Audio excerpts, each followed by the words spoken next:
Havendo número legal, declaro aberta a sessão. Passo a palavra à senhora secretária para a leitura da ata da sessão anterior. Ata da 10ª sessão ordinária virtual, em 4 de abril de 2022. Presidente da sessão, excelentíssimo senhor desembargador federal Daniel Paz Ribeiro. Procurador Regional da República, excelentíssima senhora Valquíria Quixadá. Secretária Vanessa Ferreira dos Santos. Às 14h08, foi aberta a sessão virtual com suporte de vídeo na plataforma do aplicativo Teams, nos termos da resolução PRESI 100.255/48. Presentes os excelentíssimos senhores, desembargador federal João Batista Moreira e juiz federal Roberto Carlos de Oliveira, convocado para substituir o excelentíssimo senhor desembargador federal Jamil Rosa de Jesus Oliveira, por motivos de férias regulamentares. Encerrou-se a sessão às 15h05, quando foram julgados 165 processos, ficando os demais feitos adiados para a próxima sessão. Em discussão a ata. Não havendo divulgação, declaro aprovada. Temos pedidos de preferência com sustentação oral. Primeiro, de relatoria do desembargador federal João Batista Moreira, número 43 da sinopse de Vossa Excelência.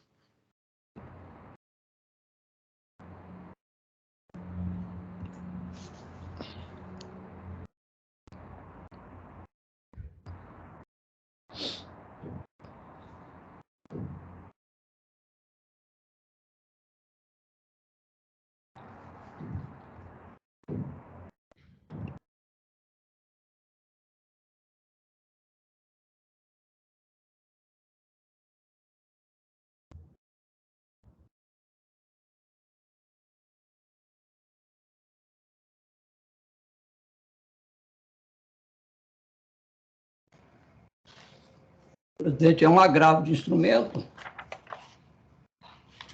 mas é antecipação de tutela, parece, né?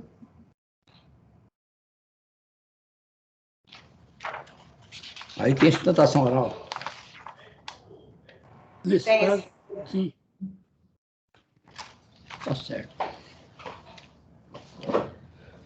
Trata-se de agravo de instrumento com pedido de efeito suspensivo interposto pela União de decisão em que, nos autos de ação combinatória de obrigação de fazer, fornecimento de medicamento de alto custo, foi deferida a tutela de urgência para, primeiro, determinar que a União, no prazo máximo de 15 dias, proceda à aquisição do medicamento Zolgensma, na forma prescrita nos receituários médicos apresentados à inicial, acrescida das despesas com as custas de internação hospitalar, transporte aéreo, honorários médicos, conforme orçamentos apresentados pela parte autora. Para a eventualidade de o numerário necessário para a aquisição ser depositado para a compra direta pela família da autora, a parte autora deverá informar nos autos, desde logo, os dados de conta bancária de sua titularidade ou titularidade da sua representante legal. Intimar a União com urgência por mandado a ser cumprido por oficial de justiça para a ciência da presente decisão, devendo comprovar nos autos o seu cumprimento no prazo de 15 dias. No mesmo ato, cite-se para apresentar contestação, oportunidade que deverá especificar as provas que pretende produzir nos termos do artigo 336 do CPC, bem como apresentar os quesitos para a realização de perícia e indicar assistente técnico. Efetuado o depósito do valor pela União, determine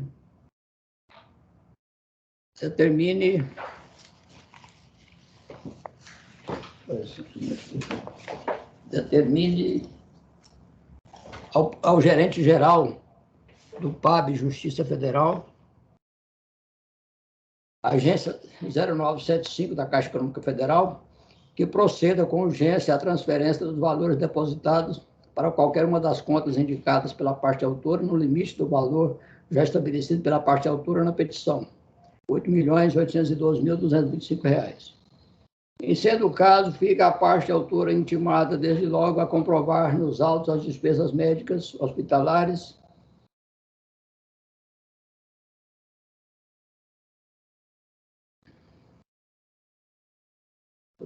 tirando uma dúvida aqui. Isso aqui determino mesmo. Esse aqui não é pedido, é o pedido, já é a determinação do juiz, né? Na antecipação de tutela. A agência que proceda com urgência a transferência dos valores depositados para qualquer uma das contas indicadas pela parte autora, no limite do valor já estabelecido pela parte autora na petição. Em sendo o caso, fica a parte autora intimada desde logo a comprovar nos autos as despesas médicas, hospitalares e de transporte aéreo efetuadas e a compra do fármaco Zolgensma, mediante a apresentação da nota fiscal no prazo de 60 dias após a data de realização da transferência e em estrita observância aos custos já pré-estabelecidos na petição, salvo comprovada a justificativa de eventual aumento de preço. 3. Apresentada a contestação, intime-se a parte autora para se manifestar a respeito da peça de defesa apresentada pela parte ré, devendo, na oportunidade, dizer se possui alguma prova a produzir, além daquela já existente no processo, justificando e delimitando-lhes o objeto e pertinência com o contexto da demanda, devendo ser observado ainda o quanto disposto no artigo 369 e 3731 do CPC. Na oportunidade, deve também apresentar os quesitos para a realização de perícia e indicar assistente técnico. 4. Em sequência, a vista da natureza da causa determina a realização de exame pericial, para que seja avaliado o estado clínico da parte autora. A união agravante sustenta que se trata de ação ajuizada por Pietra Garcia Turci, nascida em 10 de janeiro de 2018, possuindo, portanto, na presente data, 3 anos e 10 meses completos em face da União, postulando um provimento jurisdicional que determina o fornecimento de medicamentos Zolgensma para tratamento da doença que a acomete, atrofia muscular espinhal, tipo 3. Foi juntada aos autos nota técnica, Natijus, TJDF, em cujo teor consta que o tratamento requerido não encontra previsão em bula do medicamento. A decisão, ora acarreada, impôs à administração o fornecimento do medicamento, buscado no prazo exíguo de 15 dias, trazendo à administração um grande dano, uma vez que a União não possui, em regra, fármacos em estoque. A medicação deve ser adquirida no mercado e, para sua aquisição, está vinculada ao rigoroso processo legal, ainda que com dispensa de licitação, cujos procedimentos devem ser observados sob pena de responsabilidade do administrador por não acatamento ao princípio da estrita legalidade, preceituado no artigo 37 caput da Constituição de 88. O pleito não preenche os requisitos fixados pelo Colégio Superior Tribunal de Justiça no RESP 1657-156 RJ, tema 106. Não há comprovação da maior melhor eficácia da medicação pleiteada, nem da suposta ineficácia do tratamento do SUS para a doença da parte autora. Há clara violação à isonomia e aos princípios da integralidade do sistema e integridade de assistência, igualdade de assistência. O tratamento proposto não está inserido em bula do medicamento, ou seja, trata-se de tratamento off-label, não aprovado pela Anvisa, para faixa etária não incluída nas pesquisas concluídas sobre o medicamento. O fornecimento de medicamento de altíssimo custo gera danos ao erário, desvia recursos da área de saúde e do orçamento como um todo, podendo gerar, inclusive, desfalque em outras áreas, como educação e saneamento básico, em total desrespeito às políticas públicas do Poder Executivo. A tutela concedida fulmina de forma irreversível a prestação de serviços públicos à sociedade, lesando de forma grave o interesse público. Na decisão tal, foi deferido o pedido de efeito suspensivo pelo juiz que me substituía no período de férias, Dr. Glaucio Maciel. Aqui há a contraminuta da agravada, que o ilustre advogado, com certeza, irá, com maior propriedade, fazer o resumo na sustentação oral. A agravante transcreve relatório médico referente ao caso de outra criança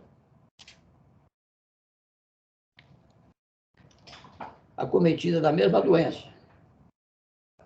No caso específico da Nicole, que atualmente pesa 12,6 kg, por apresentar peso inferior a 13,5 kg, descrito em bula aprovado pela Anvisa como sendo o peso com segurança para o uso da terapia gênica, por ter sido testado em criança até essa pesagem, com alteração do gene SMN1, tem a recomendação clara e precisa para o uso do Zolgensma, mesmo já estando com mais de 4 anos, porém com peso inferior a 3,5 kg.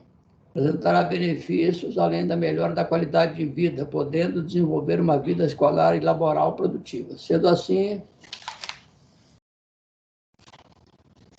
a imprescindível tratamento com terapia gênica, Zolgensma, para a menina Nicole, pois é o único medicamento existente.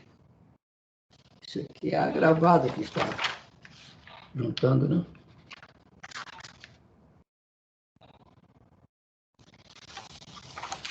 É o único medicamento existente.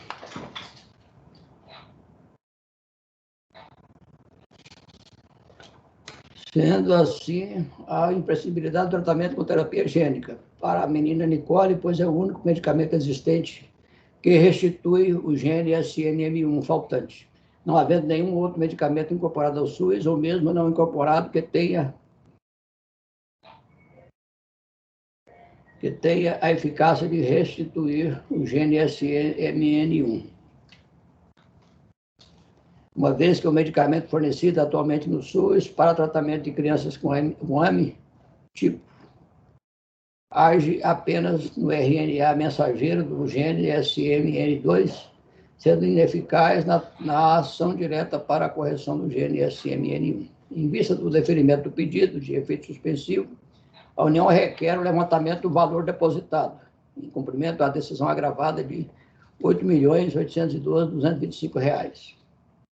O Ministério Público Federal, na pessoa do Procurador Regional da República, José Robalino Cavalcante, opina pelo não provimento do agravo de instrumento, pelas seguintes razões: com todas as vendas a esta Corte e a desmedida e injustificada resistência da União, dúvida não pode haver de que, em caso algum, a sensibilidade e razoabilidade de perecimento do direito está mais clara e presente do que quando se discute uma terapêutica que tem o condão de manter viva uma criança. A jurisprudência afirmada pelo Superior Tribunal de Justiça relativa a esta matéria, a qual determina que, para o fornecimento do medicamento peticionado, os documentos juntados aos autos demonstram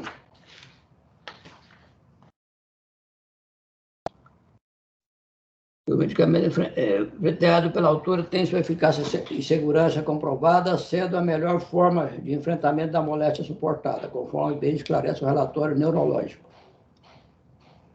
referente aos pacientes tratados com a terapia gênica Zolgensma, em que pese a não incorporação do medicamento peticionado ao SUS, é razoável e proporcional à concessão do mesmo, dada a sua eficácia para o tratamento da moléstia, o que inclusive já foi averiguado pela Anvisa quando da aprovação do medicamento, do tratamento de AMI tipo 1, para utilização em pacientes pediátricos com até 2 anos de idade, com mutações bialéticas no gene de SMN1, ou até 3 cópias de outro gene conhecido como SMN2. A parte autora trouxe aos autos argumento e precedente do egrégio Supremo Tribunal Federal, em que se reconheceu que a bula europeia do mesmo medicamento prevê o uso até 5 anos, desde que o paciente tenha menos de 21 kg. Ambas situações que abrangem a parte autora, pedido de reconsideração.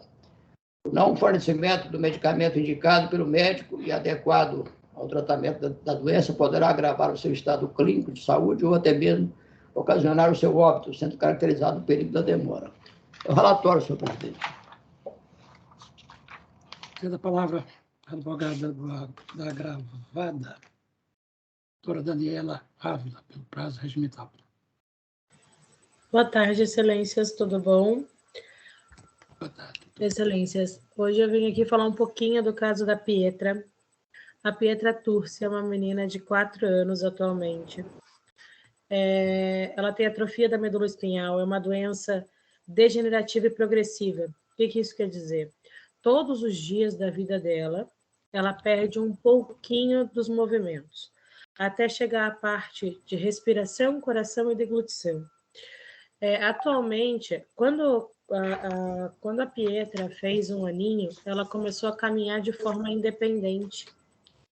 Quando ela estava com 1 ano e meio, a mãe dela começou a perceber que ela caía muito, e a marcha dela já era uma marcha anseriana, que é uma marcha que é quando a criança não anda com... A criança anda com quadril, ela não anda com... Ela anda com a perninha durinha e com o quadril, então ela parece um pinguinzinho andando. E a mãe dela foi atrás para verificar o que possivelmente era esse tipo de marcha. Até que quando ela tinha 2 anos e 2 anos e meio, mais ou menos, ela, quase 3 anos, ela foi diagnosticada com atrofia da medula espinhal e ela veio perdendo essa capacidade de caminhar. Atualmente, ela faz uso do Spinraza, que é um medicamento que hoje ele é mais caro do que o Zolgensma, porque o Zolgensma foi recentemente agora incorporado para a CEMED, ela precificou o Zolgensma no Brasil, então hoje ele não é mais um medicamento importado, ele é um medicamento nacional, e ele tem um custo de 6,5 milhões de reais. Enquanto o Spinraza tem um custo anual de 2 milhões de reais para o resto da vida. O Spinraza, ele atinge o gene SMN2, então ele não faz com que a doença se interrompa ou tenha cura genética da doença. Ele faz com que a doença freie. O que está acontecendo com a Pietra? Era para ela perder a capacidade de marcha em mais ou menos 1 ano. Ela vem perdendo essa capacidade de marcha, vem freando, esse medicamento vem freando, porém ela continua tendo os neurônios degenerados.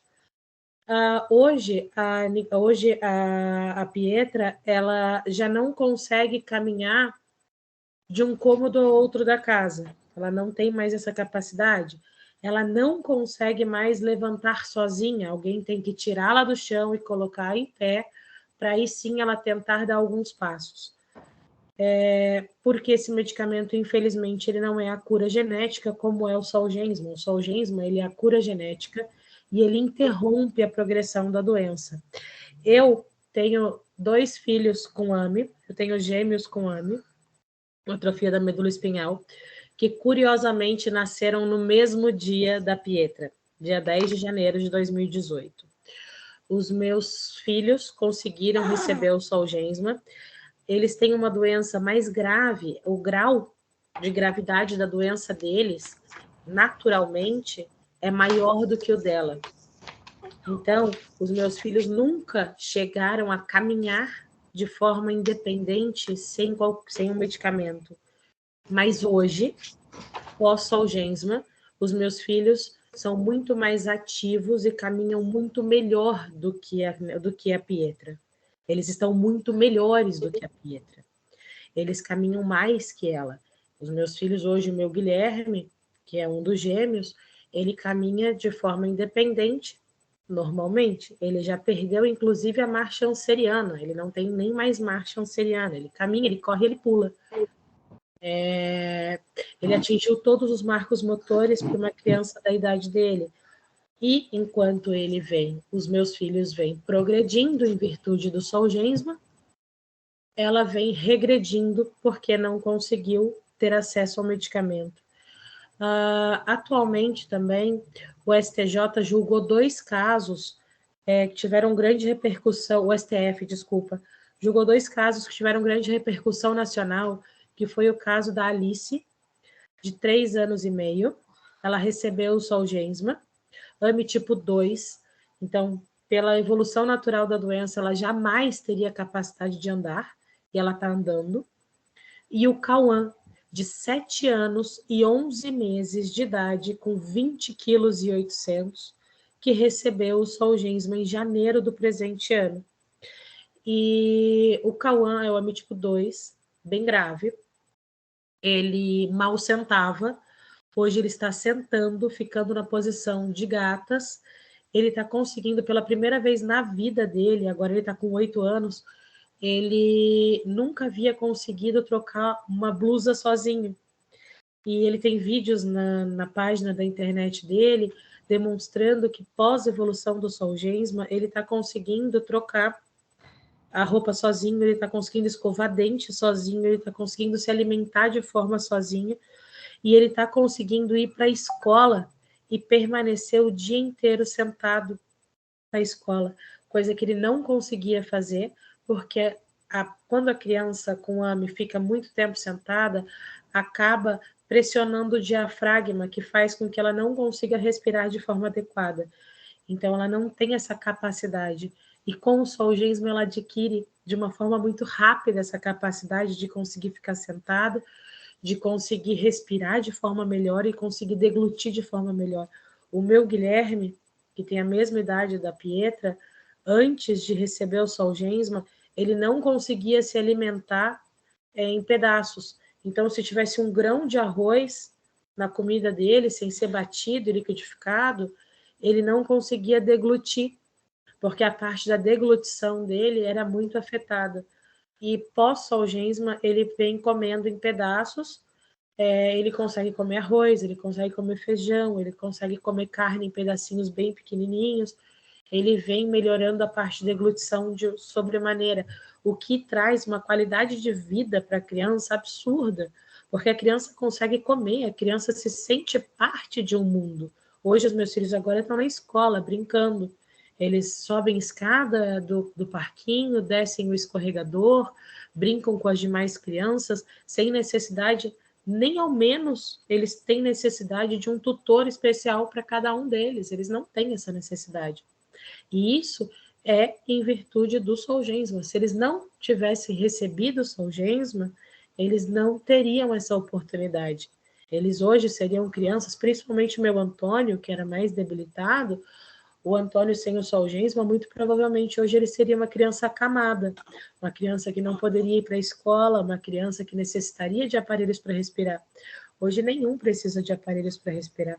A Alice, que foi o caso que eu comentei do STF, também não necessita de aparelhos para respirar, está indo para a escola, está caminhando, está tendo uma evolução brilhante. O Cauã não teve nenhuma reação adversa. E nos próprios acórdons que nós juntamos da Alice, dos gêmeos, dos meus gêmeos, do Cauã, e entre outros, a Isadora tomou acima de 2 anos, o Cauã do Espírito Santo tomou acima de 2 anos, são muitas crianças. Na verdade, hoje no Brasil, estima-se que aproximadamente 60 crianças receberam o Solgensma, e 60 crianças receberam o Solgensma, e dentre elas 40 crianças acima de 2 anos. Então, e todas elas com evoluções brilhantes.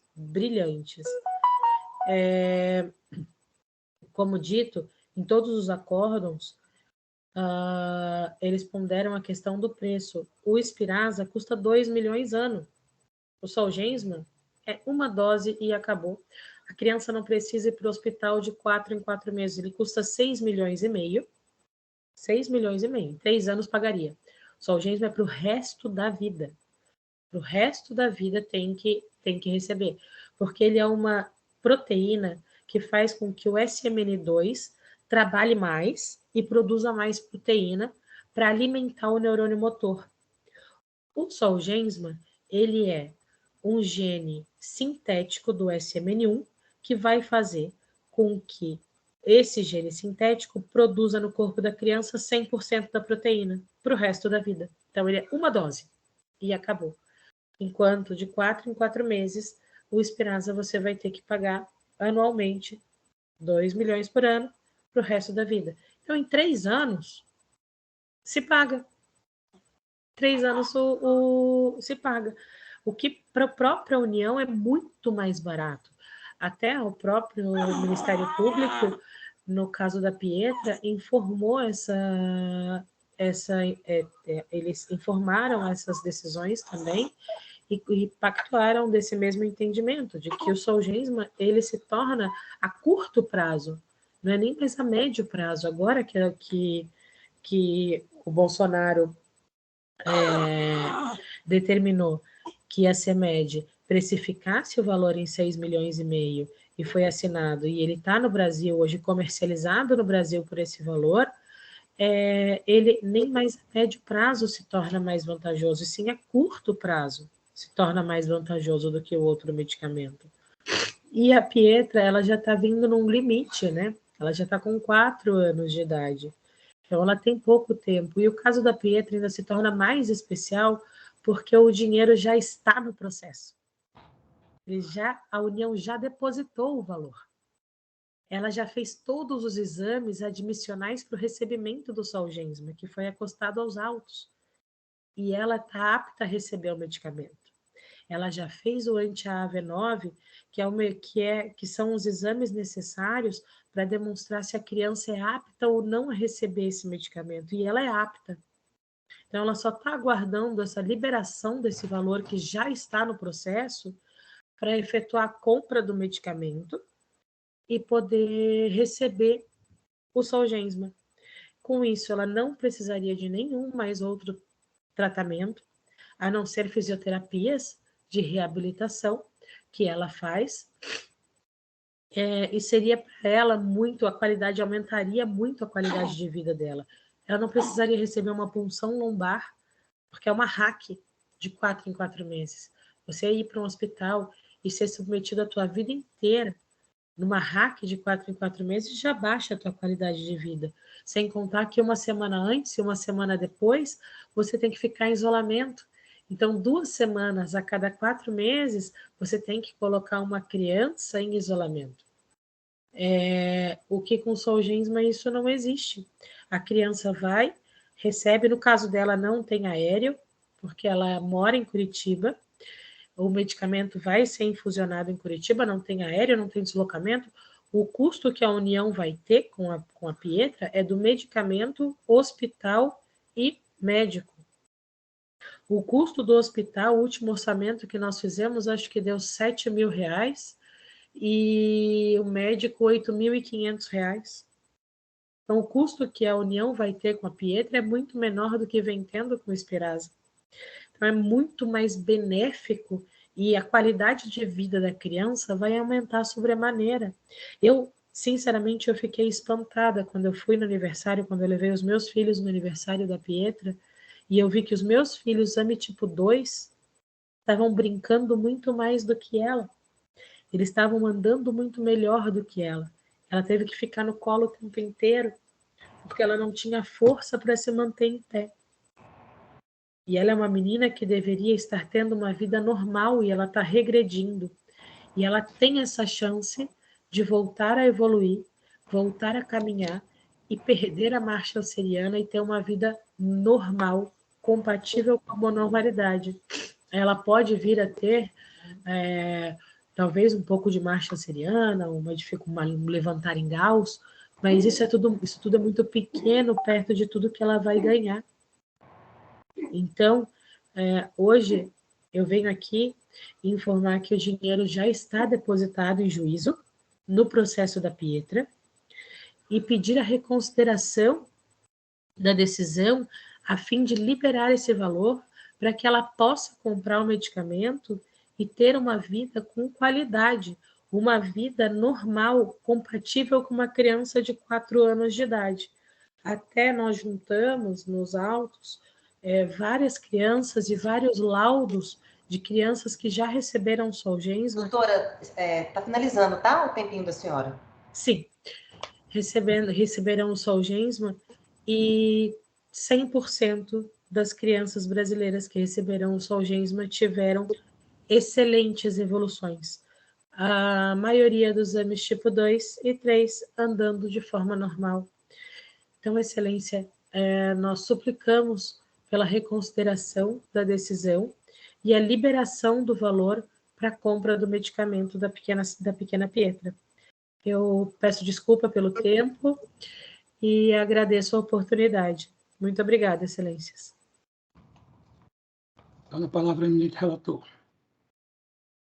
Nas férias deste julgador, o juiz federal convocado Glaucio Ferreira Maciel deferiu o pedido de efeito suspensivo formulado pela União com as seguintes considerações. O medicamento é recomendado pelo médico que assiste a autora, mas há opinião técnica em sentido contrário ao fornecimento. Pois bem, o julgador não detém nem é obrigado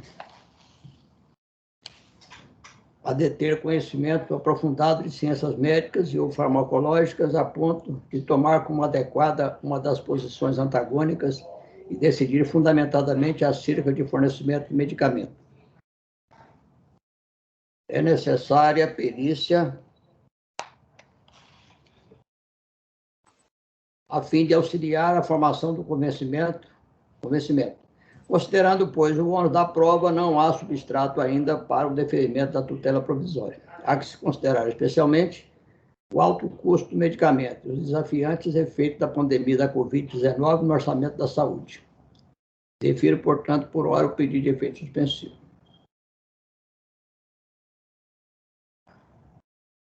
Eu acrescento. No mesmo sentido, colhe-se da jurisprudência da sexta turma deste tribunal. Administrativo, processual civil, agravo de instrumento, direito à saúde, fornecimento de medicamento, alto custo, Zolgensma, tema 500 do STF, tema 106 do STJ, perícia médica desfavorável, recurso desprovido. Trata-se de agravo de instrumento interposto contra a decisão que, nos autos de ação ordinária ajuizada pelo agravante contra a União, indeferiu tutela de urgência que tinha por objetivo o fornecimento do fármaco Zolgensma para tratamento da doença que acomete o agravante amiotrofia muscular espinhal tipo 1. O fornecimento de medicamento de alto custo, neste caso, de altíssimo custo, pelo poder público, constitui objeto de duas importantes orientações jurisprudenciais vinculantes, tanto do Supremo Tribunal Federal, tema 500, como do Superior Tribunal de Justiça, tema 106, que estabeleceram parâmetros para a disponibilização dos fármacos. No caso de fornecimento do medicamento Zolgensma, além do alto custo do medicamento, o registro na Anvisa da quase geral incapacidade financeira de se suportar o custo desse medicamento, podem ser extraídos dessas duas teses mais outros dois requisitos que devem ser atendidos em cada caso. A inexistência de substituto terapêutico com registro no Brasil, tema 106 do STF. E B, comprovação por meio de laudo médico fundamentado e circunstanciado, expedido por médico que assiste o paciente, da imprescindibilidade ou necessidade do medicamento, assim como da ineficácia para o tratamento da moléstia dos fármacos fornecidos pelo SUS. Tema 500 do STJ. Acho que houve inversão aqui, né? O 500 é que é do Supremo Tribunal Federal e o 106 é do STJ. Vou fazer uma correção. A sexta turma desta corte tem se posicionado pela necessidade de perícia que ateste a imprescindibilidade do medicamento que, embora a esta altura já registrado pela Anvisa, ainda não foi incorporado à Relação Nacional de Medicamentos Essenciais, RENAME. Precedente declinado no voto. No caso dos autos, foi determinada na ação ordinária a produção de perícia médica antes da análise do pedido de tutela de urgência, e o perito não recomendou a administração do medicamento pleiteado, uma vez que não há estudos científicos estatisticamente relevantes que comprovem a superioridade terapêutica do medicamento Zolgensma sobre o fármaco fornecido pelo SUS de Spinraza. Agravo de instrumento desprovido. TRF1, agravo número tal, desembargador federal Jamil Rosa de Jesus Oliveira. Sexta turma, PJE 23, do 11 de 2021. Outro julgado aqui, administrativo, processual civil, agravo de instrumento, tratamento de saúde, fornecimento de fármacos de alto custo, Zolgensma, atrofia muscular espinhal, liminar indeferida em primeiro grau, necessidade de realização de perícia médica, recurso repetitivo número 106 STJ e repercussão geral número 500 STF. Precedentes qualificados, observância obrigatória, agravo de instrumento desprovido. Hipótese em que a parte agravante portadora de atrofia muscular espinhal, segundo alega, e em vez do fornecimento do medicamento Spinraza, que é o fármaco utilizado pelo SUS para o tratamento da enfermidade AME tipo 1, pretende que lhe seja fornecida outra medicação, Zolgensma, que é muito mais cara do que o tratamento atualmente disponibilizado pelo SUS. Os precedentes qualificados, no caso do tema repetitivo 103 STJ e repercussão geral 500 STF, erigem óbices intransponíveis para a concessão da tutela recursal, ao menos enquanto não realizada a perícia médica, já determinada em primeiro grau para que se ateste a imprescindibilidade do fármaco em questão para o tratamento da enfermidade que acomete o agravante. Agravo de instrumento desprovido. TRF1, agravo 101, 4292, 70 2021, 4010000, desembargador federal Daniel Paz Ribeiro, sexta turma, PJL, 9 de julho de 2021. Prossigo. Não vislumbro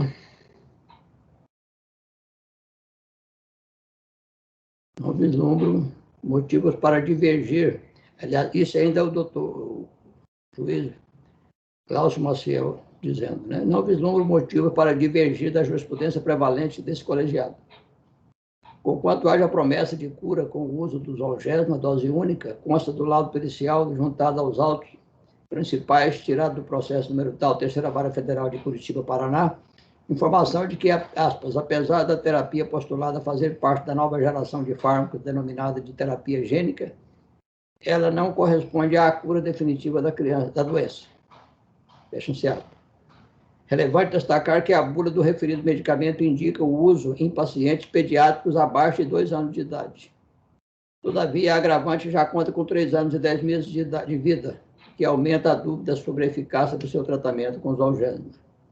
A informação nos autos principais, número tais, que o algés não obteve o registro na Anvisa para o tratamento de pacientes pediátricos diagnosticados com AMI tipo 1, com até 2 anos de idade, com mutações bialélicas no gene de SMN1 ou até 3 cópias de outro gene, conhecido como SMN2.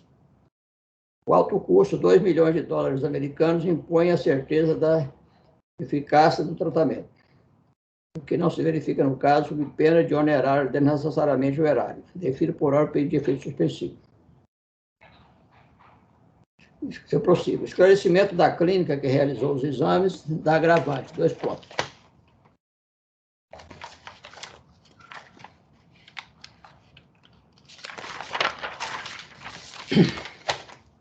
A AME caracteriza-se por fraqueza e atrofia da musculatura, acompanhada de fasciculações de idade de início muito variável, sendo mais grave o comprometimento motor quanto mais precoce o seu início. Pode se manifestar antes do nascimento, tipo 0 de AME. Nos primeiros 6 meses de vida, tipo 1, ou doença de Werner-Hoffmann. Entre 6 e 18 meses de idade, tipo 2, forma intermediária da doença, e do Bovitis, na qual se adquire a habilidade de sentar-se sem apoio. Após os 18 meses de idade, tipo 3, de forma juvenil ou doença de Kungelberg-Wellander, na qual se adquire a marcha ou a partir da adolescência ou vida adulta, tipo 4. Gene Reviews. Está dito que, aspas, no caso da atrofia muscular espinhal tipo, isso ocorre após os 18 meses de idade, observando-se atraso do desenvolvimento motor, com dificuldade na marcha e posterior regressão motora. A qualidade de vida e o prognóstico têm melhores resultados quando ofertadas condições adequadas de atendimento multidisciplinar a essas crianças. Fecha-se aspas. Conforme anotado da decisão, aspas, a bula do referido medicamento indica o uso em pacientes pediátricos abaixo de 2 anos de idade. Todavia, a agravante já conta com 3 anos e 10 meses de vida, o que aumenta a dúvida sobre a eficácia do seu tratamento com os algés. Há informações nos autos principais, número tal, de que os algés obteve o registro na Anvisa para o tratamento de pacientes pediátricos diagnosticados com AMI, com até 2 anos de idade. Folha 121 da rolagem única daqueles autos. Agravante, por sua vez, alega que consta da recente decisão do Supremo Tribunal Federal que, aspas, a bula do medicamento aprovado na Europa descreve, em sua página 3, que o medicamento Zolgensma pode ser administrado em crianças de até 5 anos até 21 kg. Essa contradição precisa ser aclarada, o que torna imprescindível perícia. A sexta turma desta corte considera indispensável prévia realização de perícia, confirmando a imprescindibilidade do referido medicamento. Estou citando aqui vários julgados, um desembargador Jamil Rosa de Jesus, outro desembargador Daniel Paz Ribeiro, outra vez. Já foram citados lá atrás, né? Pelo doutor Glaucio Maciel. Portanto, mantém o deferimento do pedido de efeito suspensivo. Não está descartado o deferimento da pretensão da autora após a perícia. no intuito de facilitar o cumprimento de eventual decisão ou sentença reconhecendo o direito da autor agravante, indefiro o pedido da União de levantamento do valor depositado. Dou parcial provimento ao agravo de instrumento para suspender os efeitos da decisão agravada.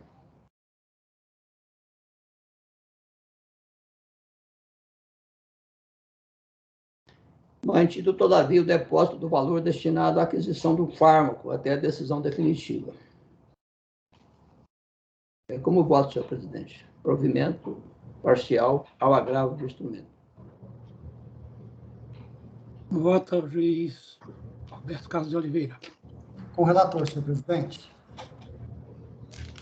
Eu também acompanho o relator, apesar do depoimento da ilustre advogada, mas eu ainda penso que é necessário aguardar a perícia para termos uma posição com mais certeza.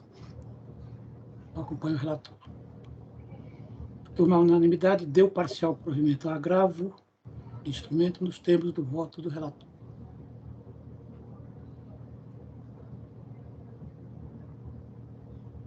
O próximo pedido é de relatoria do Dr. Roberto Carlos de Oliveira, número item 18 da sinopse de Vossa Excelência.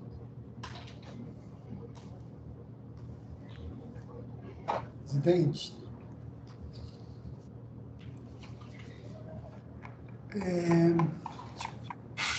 um minutinho, estou abrindo aqui.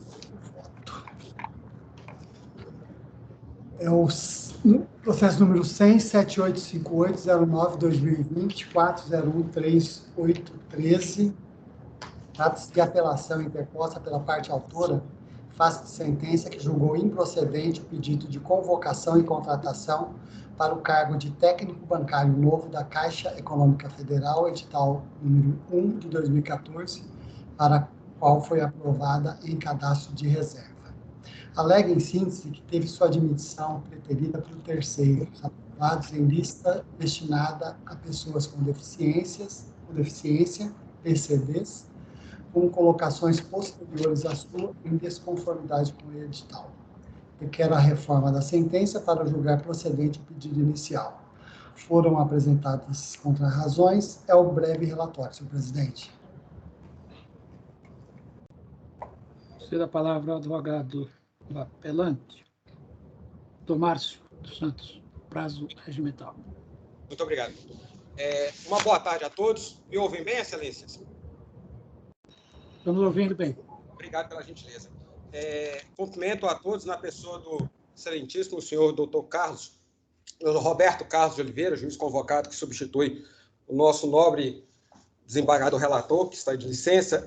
De toda maneira, eu iniciarei minha sustentação oral suscitando uma questão de ordem que eu apresentei no processo, nos autos, no dia 30 de março da presente data, assim que foi publicado nos autos a questão da divulgação da pauta do presente processo. O que acontece? Nessa questão de ordem apresentada no dia 30 de março, após a divulgação e inserção da pauta, a Caixa Econômica Federal, como vocês podem observar, se caso tenha a gentileza de ter observado, ela noticiou fato superveniente que ocorreu após o ajuizamento da ação. O que ela noticiou? Ela noticiou que no dia 25 de março, ela comprovou que o último convocado de ampla concorrência, a classificação do último convocado admitido administrativamente de ampla concorrência é o convocado de posição 100. É a centésima convocação, é o centésimo colocado no certame aprovado. Ou seja, além dela, ela pretere a ordem de convocação, tão somente não preterindo os candidatos de ampla concorrência pelos PCDs, mas agora ela já comprova que até administrativamente ela está convocando pessoas no âmbito administrativo, mesmo em decorrência da decisão que tem. Logo, eu entendo que, mais uma vez, eu queria levar essa questão de ordem nos autos, tentei despachar na assessoria com o Dr. Roberto Carlos. Doutor Márcio, só um minutinho. Não me passaram essa informação, eu não recebi informação que o senhor tentou despachar, senão eu teria atendido. E só estou tendo notícia dessa questão de ordem agora, porque no exame dos autos, provavelmente eu examinei esses autos antes, não lembro de ter visto essa questão de ordem. Então, eu vou fazer o seguinte, eu vou pedir para retirar o processo de pauta, para analisar a questão de ordem, até porque eu preciso ouvir a parte contrária em relação a isso. Então, senhor presidente, eu estou retirando o processo de pauta e será incluído brevemente, se necessário, caso não se resolva a questão de ordem em gabinete. Senhor presidente, para as devidas vendas, senhor, ao pedido de retirada de pauta, eu gostaria de reservar o meu direito para sustentação oral em futura oportunidade. Somente. Obrigado. Perfeitamente. Então, fica retirado de pauta, por indicação do relator, processo já anunciado. Obrigado, excelências. Boa tarde.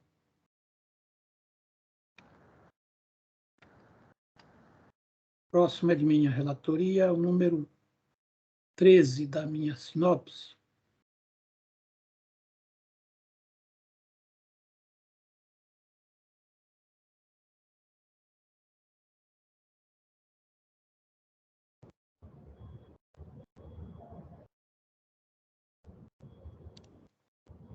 Apelação civil 103.5334, 34/2019, 43400.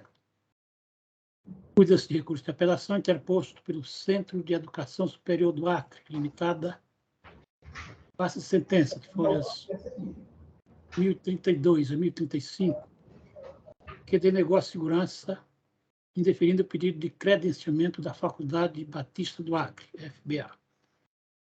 A parte apelante aduz que, aspas, protocolou junto ao sistema EMEC a sua proposição. Somente para os participantes selecionados. Está havendo a interferência aí, alguém que está com o microfone aberto, por favor. A apelante aduz que, aspas, protocolou junto ao sistema EMEC a sua proposição de credenciamento à Faculdade Batista do Acre, recebendo a mesma o protocolo número 2017-16-320, fazendo-se acompanhar dos demais documentos que instruíram o pleito, a saber: 1. Regimento Geral, 2. Plano de Desenvolvimento Institucional, 3. Projetos Pedagógicos de Cursos, PPC, fecha aspas, folha 1044. Afirma que pretende autorização para os cursos de bacharelado em Teologia e Licenciatura em Pedagogia. Não obstante, as visitas em loco, que teriam sido favoráveis ao credenciamento e à autorização dos cursos, aspas, deparou-se com o estranho posicionamento da equipe técnica, folha, fecha aspas, compreensão que foi seguida pela Câmara de Educação Superior, CES, que terminou por rejeitar o pedido de credenciamento. Alega então que, aspas, estes posicionamentos mostram-se totalmente incoerentes e potencialmente injustos, à medida que vão em contrapartida aos relatórios emitidos pelas comissões de avaliação em loco, já que os avaliadores que fizeram visitas técnicas no local designaram a instituição conceitos bastante satisfatórios para quem pleiteia tal credenciamento. Decorrente dos tais acontecimentos, a apelante considera-se injustiçada e, pois, teve seu direito líquido e certo de conseguir o seu credenciamento denegado mediante atos completamente sem fundamento. Fecha aspas, folha 1046. Entende ter direito líquido e certo ao credenciamento, uma vez que cumpriu os requisitos mínimos e que no ato de indeferimento foram utilizados, aspas, argumentos bastante desconexos para fundamentar as negativas, já que a impressão passada pelas comissões de avaliação que estiveram presentes nas visitas técnicas e logo se mostraram bastante favoráveis. Fecha aspas, folha 1047. Foram apresentadas contra-razões, o Ministério Público, nesta instância, deixou de opinar acerca do mérito da controvérsia. É o relatório. Cedo a palavra ao advogado do apelante. O Carlos Parreira. Prazo regimental. Boa tarde. Vocês estão me vendo aí no... Eu estou apenas ouvindo. Só um minutinho, Excelência. Agora apareceu. Agora apareceu. Excelentíssimo senhor presidente, excelentíssimos senhores, senhor relator, que é o presidente Daniel Paz Ribeiro, excelentíssimos senhores demais componentes desse egrégio Tribunal Regional Federal da Primeira Região. O apelante, ele protocolou esse credenciamento, excelências, e cumpriu todos os critérios exigidos na época. Tinha um decreto, o decreto 9.235 de 2017, que esse decreto foi inteiramente cumprido, todos os seus requisitos, tudo que foi solicitado nesse decreto foi cumprido pela apelante, e, inclusive, existia algumas notas que eram chamados 5 eixos de notas. Foi cumprido todos os 5 eixos. O que dizia esses eixos? A média final tinha que ser 3. Tinham 5 notas. A primeira nota, se tivesse 2, e as demais 4, 3, 5, enfim, se tivesse a média 3, mesmo tendo uma nota inferior, os cursos que eles pediram o credenciamento seriam aprovados. Isso foi totalmente cumprido pela apelante. O que aconteceu, excelências? No decorrer do processo de credenciamento, foi publicado um ato ordinatório dentro desse credenciamento solicitado pela apelante. E o que esse ato falava? Ele falava praticamente os mesmos dizeres do decreto, só que os eixos das notas, eles não poderiam ter notas inferiores a 3. A média continuava sendo 3, mas tinha que ser 3 ou 4 ou 5, enfim, era de 1 a 5 as notas, então não poderia ter uma nota inferior, mas a média também tinha que ser 3. Então, excelências, a apelante, diante disso, ela discordou plenamente, não pelas notas, porque as notas delas foram todas boas, mas por quê? Porque houve uma publicação de um ato ordinatório dentro de um processo de credenciamento. Nisso daí, ela se sentiu prejudicada com essa publicação dentro de um decreto já existente. Então, nesse ponto, ela discordou e, por isso, ela entrou com o mandado de segurança na 14ª Vara Federal de Brasília e o juiz de primeira instância, infelizmente, ele não concedeu esse pedido do autor e não teve outra alternativa para a apelante a não ser entrar com esse recurso de apelação. Então, diante do exposto, excelência, ela requer que esse recurso de apelação seja provido para reformar a sentença recorrida e conceder a segurança pleiteada no sentido de acolher o pedido inicial do autor para prosseguir com o processo de credenciamento, porque isso daí, inclusive, tem professores que estão lá sem poder dar aulas, quer dizer, a faculdade vai ter que dispensá-los, não vai ter outra alternativa, isso está ocasionando um problema muito sério lá para a apelante com isso daí.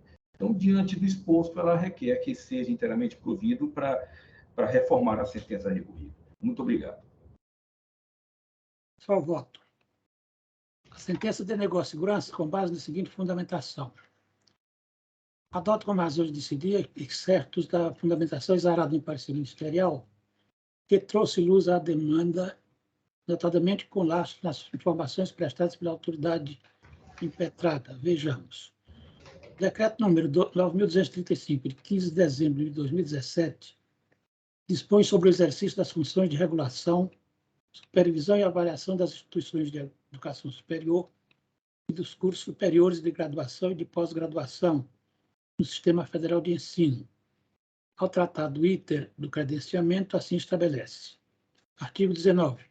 A mantenedora protocolará pedido de credenciamento junto à Secretaria de Regulação e Supervisão de Educação Superior do Ministério da Educação, observado o calendário definido pelo Ministério da Educação. Parágrafo 1º, o processo de credenciamento será instruído, com análise documental, avaliação externa em loco realizada pelo INEP, parecer da Secretaria de Regulação e Supervisão da Educação Superior do Ministério da Educação e parecer do CNE, a ser homologado pelo Ministro do Estado da Educação. No caso em apreço, após passar pela análise documental e avaliação externa em loco, o primeiro impetrado opinou pelo não credenciamento da IES, mantida pela impetrante, porquanto ela apresentava falhas graves e conceitos baixíssimos, que comprometeriam a qualidade dos cursos ofertados relativamente ao eixo 1, planejamento e avaliação institucional, ao eixo 4, políticas de gestão, e ao eixo 5, infraestrutura. Confira-se, aí transcreve, a análise do pedido de credenciamento da Faculdade Batista do Acre, FBA, código 22.691, requer uma verificação cuidadosa, tendo em vista que, embora a avaliação institucional tenha alcançado conceito suficiente para aprovação, as fragilidades constatadas nos eixos 1, 4 e 5 abrangem aspectos que demandam mais que ajustes na proposta apresentada, as quais culminaram nos conceitos 2,33, 2,0 e 2,43, respectivamente inferiores ao mínimo estabelecido pela IN número 1/2018. Outros sim, as propostas para a oferta dos cursos pleiteados apresentaram falhas graves, principalmente na dimensão 2, corpo docente e tutorial, conceitos inferiores ao mínimo de qualidade estabelecido pelo artigo 4º da Instrução Normativa número 1/2018. Deste modo, tendo em vista as fragilidades constatadas e os conceitos insatisfatórios nos eixos 1, 4 e 5, bem como os conceitos insatisfatórios obtidos na dimensão 2 dos cursos, esta Secretaria posicionou-se desfavoravelmente ao pleito para assegurar a oferta do ensino superior de qualidade com corpo docente devidamente habilitado em instalações plenamente adequadas para tal fim. A avaliação institucional alcançou conceito suficiente para aprovação. Aqui já é uma outra manifestação. Alcançou conceito suficiente para aprovação, as fragilidades constatadas nos eixos 1, 4 e 5 abrangem aspectos consideráveis que demandam mais que ajustes na proposta apresentada, as quais culminaram nos conceitos 2,33, 2,0 e 2,43, respectivamente, inferiores ao mínimo estabelecido pela Instrução Normativa número 1/2018. Além disso, a avaliação do curso de Pedagogia apresentou fragilidades nas 3 dimensões, que foram avaliadas com conceitos inferiores a 3. Ademais, a avaliação do curso de Teologia apresentou fragilidades nas dimensões 1 e 2, que foram avaliadas, respectivamente, com conceitos 2,79 e 1,71.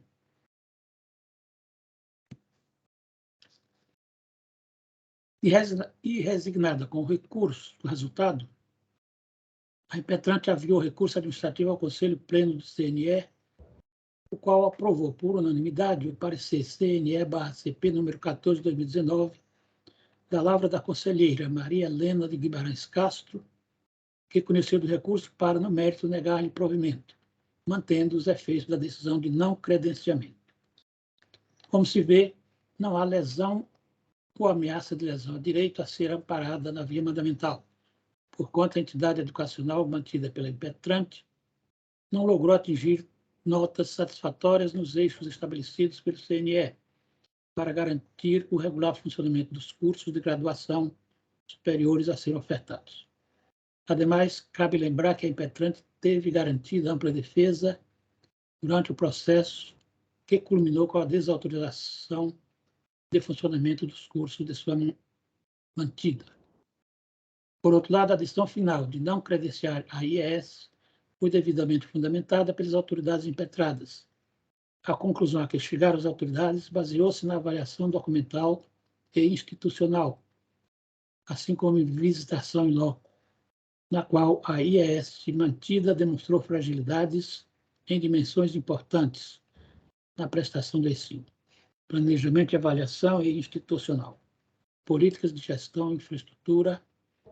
É dizer, a análise do conjunto dos autos denota que o tema foi criteriosamente tratado, inclusive com parecer exaustivo e bem fundamentado, não havendo margem para imiscuição do Poder Judiciário. O efeito, salvo ilegalidade patente e flagrante, não cabe ao Judiciário substituir-se ao administrador para credenciar a instituição de ensino ou autorizar o funcionamento de curso de graduação, normalmente se a negativa pela desatenção aos ditames legais e regulamentares que regem a matéria. Essa foi a conclusão do parecer do órgão ministerial em primeira instância, e o juiz concluiu, pelas razões expostas, não resta demonstrada a ilegalidade do ato apontado, motivo pelo qual a denegação da segurança é a medida que se impõe. E eu também concluo dizendo que o apelante não infirma os fundamentos expostos na sentença apelada, bem como não refuta os números referentes aos conceitos obtidos, limitando-se a aduzir que os avaliadores lhe teriam dito que seus conceitos eram razoáveis ou satisfatórios. O procedimento administrativo em questão não teve qualquer vício demonstrado, limitando-se a apelante a manifestar sua discordância com a sua conclusão. Em consequência, não há que se falar em ato violador do seu direito líquido certo, que mereça reprimenda por parte do Poder Judiciário. E assim eu nego provimento ao recurso de apelação. Voto do desembargador federal João Batista Moreira. Acompanho Vossa Excelência. Juiz Roberto Carlos de Oliveira. Também acompanho. O resultado, a turma, à unanimidade, negou provimento ao recurso de apelação nos termos do voto do relator. O seguinte, que constava aqui de minha relatoria, eu estou retirando de pauta processo 100.6932, dígito 22, 2019, 401-3600. Retirando para análise mais criteriosa futuramente. O seguinte é relativo do desembargador João Batista Moreira, item 5 da assinatura de Vossa Excelência.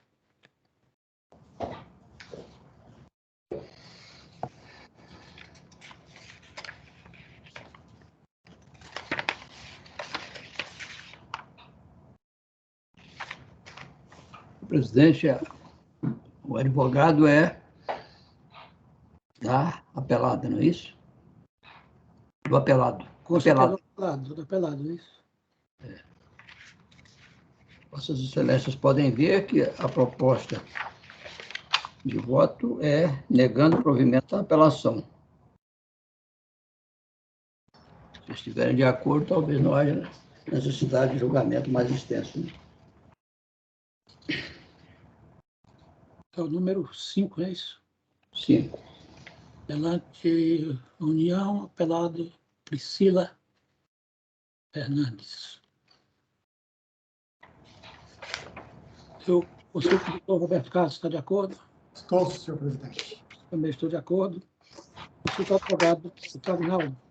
É isso? Santa sem áudio, doutor Guinaldo.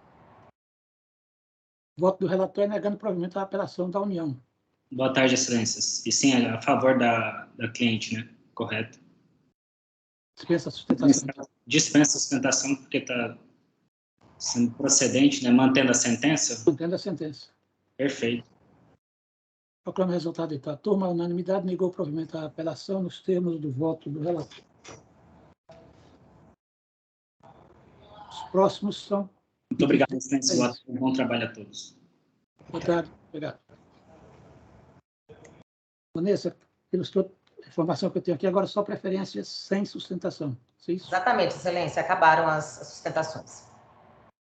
E o primeiro é da minha relatoria. Desculpa, boa tarde.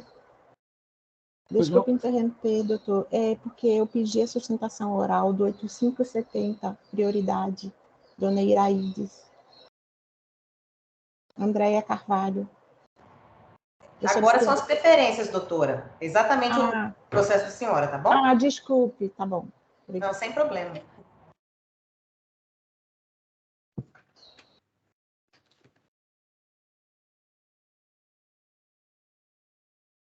Bem, pelas preferências que eu tenho aqui, a primeira de minha relatoria, item 27 da minha sinopse.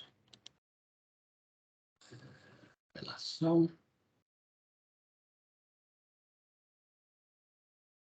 Ação 101.0253, isto 20, 2018, 43400. Ação embargo de declaração, na verdade.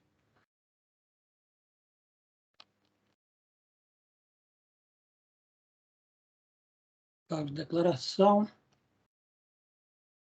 que se alega omissão e também com a finalidade de pré-questionamento.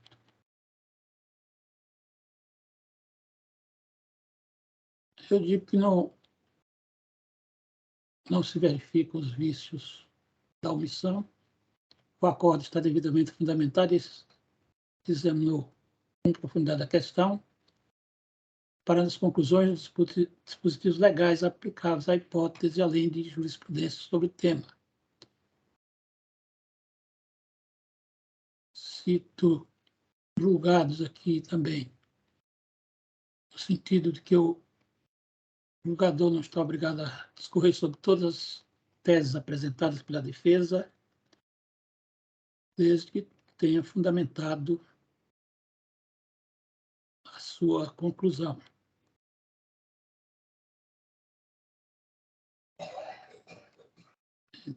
Concluo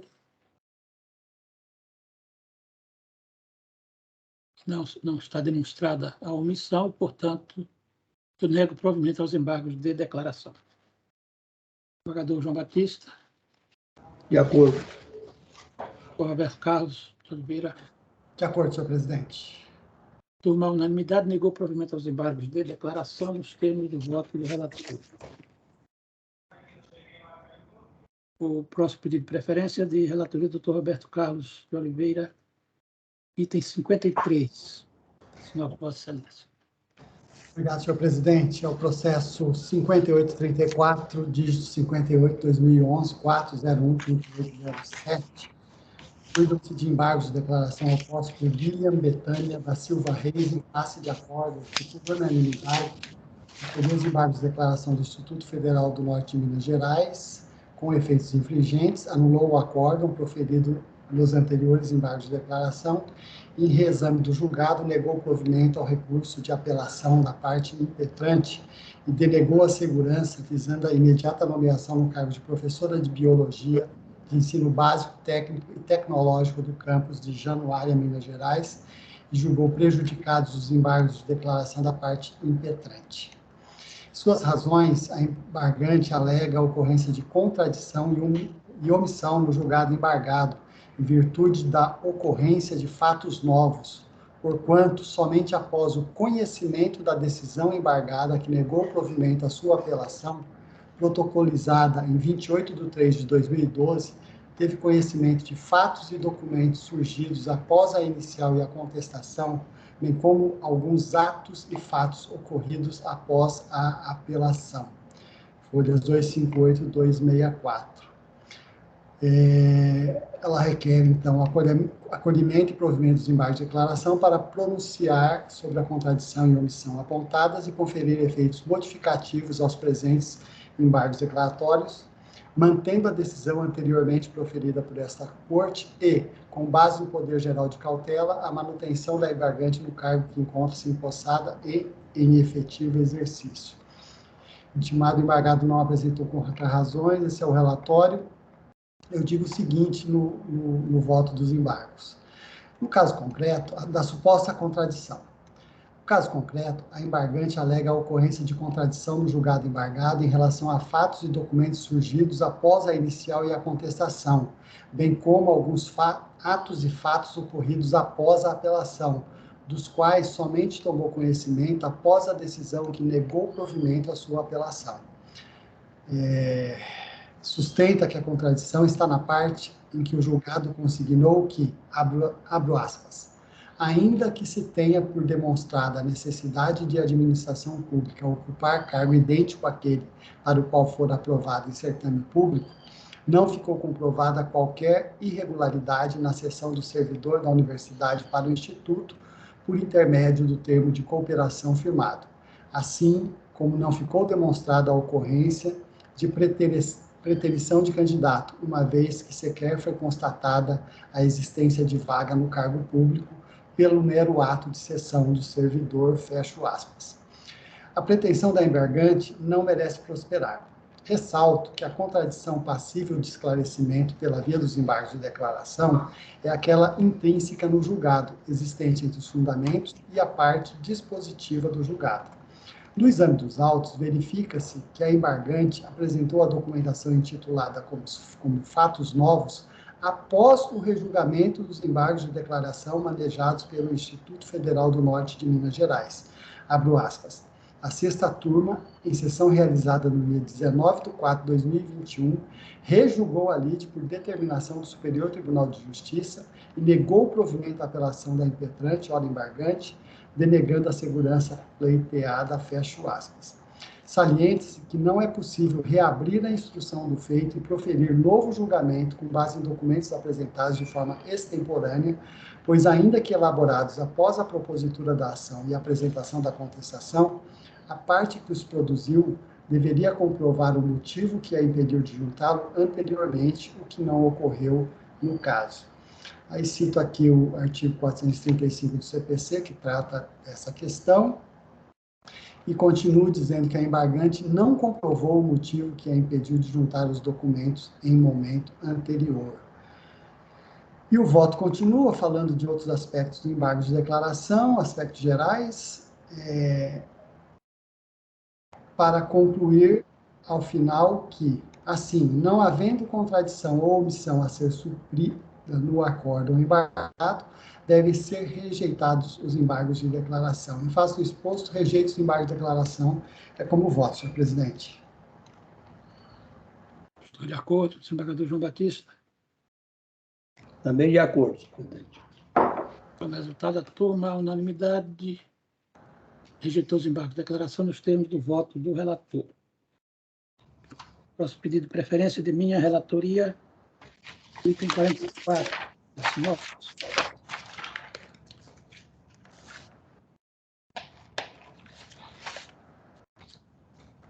Relação civil 0008570-08-2017-401-3300. Também são embargos de declaração, só que aqui já são segundos embargos, opostos por Iraídes Lobo Luvisoto ao acordo proferido por esta turma, que por unanimidade negou provimento aos embargos de declaração anteriormente opostos, que resultou no seguinte acordo.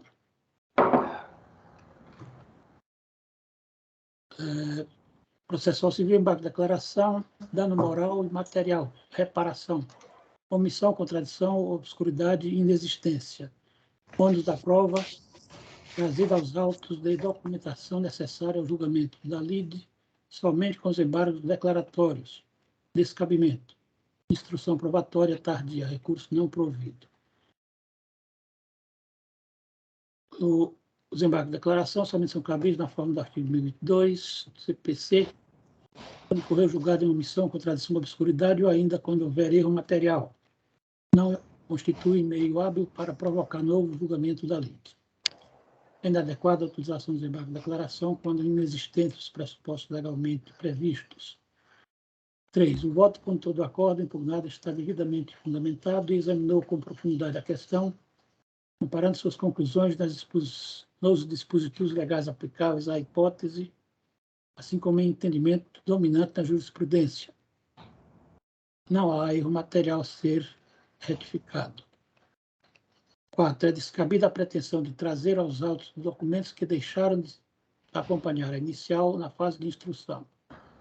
O artigo 434 do Código de Processo Civil de 2015 dispõe que compete à parte instruir a petição inicial ou a resposta com os documentos destinados a provar-lhe as alegações, enquanto o artigo 435 determina ser lícito às partes, em qualquer tempo, juntar aos autos documentos novos, quando destinados a fazer prova de fatos ocorridos depois dos articulados, ou para contrapô-los aos que foram produzidos nos autos. Não é essa a hipótese de análise, porquanto a autora já dispunha dos documentos somente agora apresentados, de modo que descurou em apresentá-los no momento adequado. 5. Note-se que o voto faz menção às anotações manuscritas constantes dos documentos ilegíveis, as quais não se repetem nos mais recentes. Logo, é fácil concluir que a embargante pretende que se instale uma nova fase de produção de provas, sem que tenha trazido à lide nenhum fato novo que justifique o pleito. Embaixo da declaração não providos, este foi o acórdão que é objeto dos novos embargos. A embargante requer de início esclarecimento acerca da assertiva de que não houve a devida comprovação, no momento oportuno, da ocorrência dos pleiteados danos materiais, no total de R$ 20.944,08, visto que não houve nenhum questionamento nesse sentido, pois os anteriores embargos de declaração tiveram por objeto esclarecer o efetivo prejuízo experimentado pela autora, que, em seu entender, difere do montante supostamente contratado a título de empréstimo financeiro. No que se refere ao apontado erro material, insiste no argumento de que toda a documentação juntada aos autos físicos estava legível e perdeu tal qualidade a partir da migração para o meio digital, de maneira que nada se falar em nova produção de provas, porquanto os extratos emitidos pela Caixa Econômica Federal, que acompanharam a petição dos embargos anteriormente opostos, somente corroboram o teor dos documentos apresentados com a peça inicial, diante da impossibilidade de reprodução fidedigna dos referidos documentos, que integram os respectivos autos em posse do tribunal. Assevera que a falha tecnológica ocorrida no momento da migração dos autos físicos para o eletrônico é de responsabilidade do tribunal e provocou a inutilização de parte da documentação que instruía a demanda, prejudicando seriamente a pretensão da demandante, assim como o exercício da ampla defesa. Folhas 217 e 224. A CEF ofereceu contrarrazões e ao relatório. Do voto. Em exame, embargo de declaração aposta em face de acordo que rejeitou embargo de declaração anteriormente manejados pela apelante Iraides Lobo Lovisoto.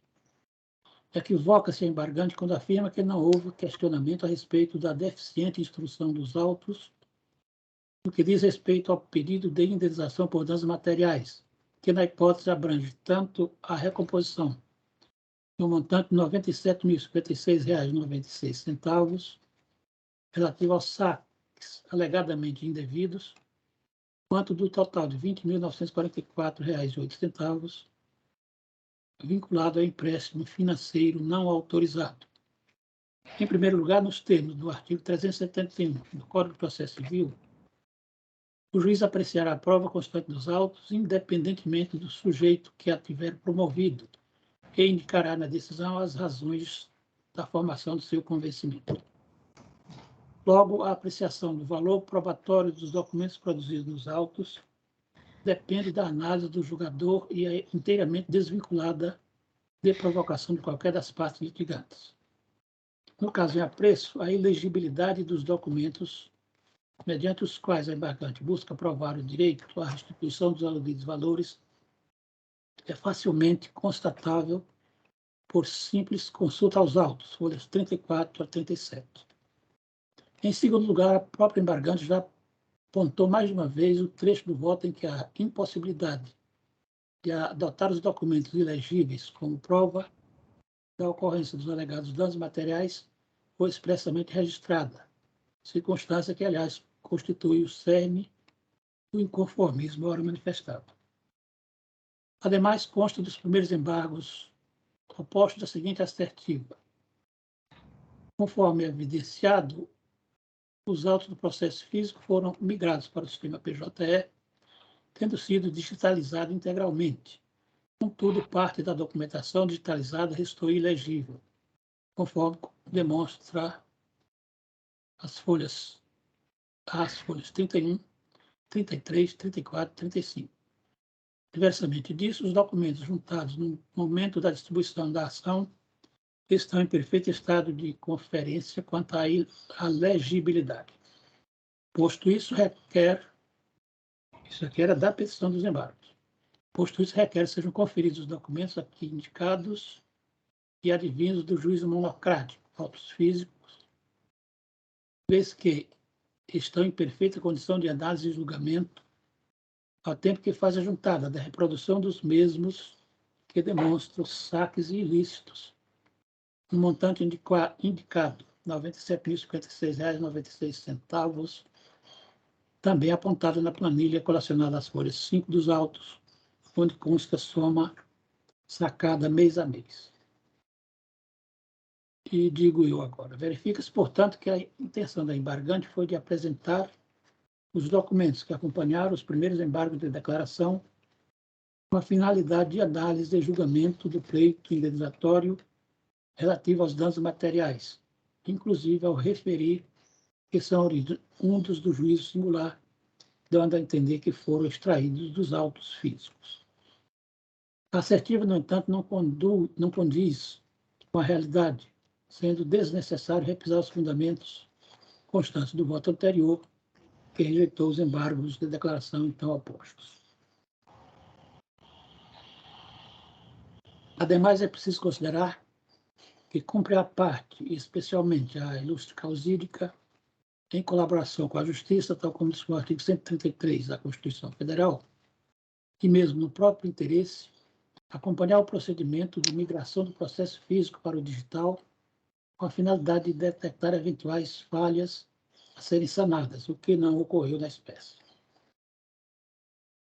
Ao final, assinalo que o valor da condenação, a reparação do dano material, a importância de R$ 11.000, está de acordo com os documentos trazidos aos autos, folha 27, conforme registrado no voto que conduziu o julgamento da apelação.